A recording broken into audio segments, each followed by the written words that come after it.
શ્રી સ્વામિનારાયણ મંદિર વડતાલધામ સંચાલિત વિશ્વ પ્રસિદ્ધ યાત્રાધામ સાળંગપુર સ્થિત શ્રી કંષ્ટભંજન દેવ હનુમાનજી મંદિર ખાતે તારીખ 1/7/2026 બુધવારના રોજ દાદાને દિવ્ય વાઘા ધરાવવામાં આવ્યા હતા. દાદાને ફ્રૂટનો નકુટ ધરાવવામાં આવ્યો. દાદાના સિંહાસનને ફળો અને રંગબેરંગી પુષ્પોનો ભવ્ય શણગાર કરવામાં આવ્યો છે.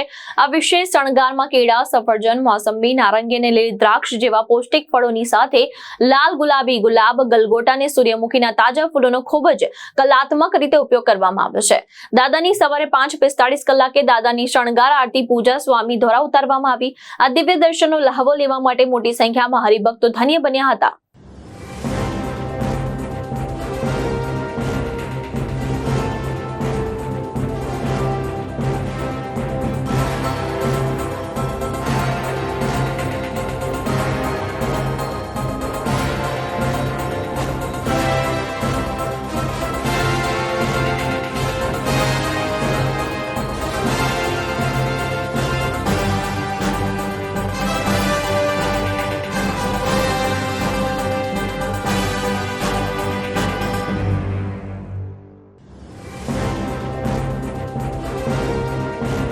लालजी मेर दृष्टिकोण न्यूज बोटाद।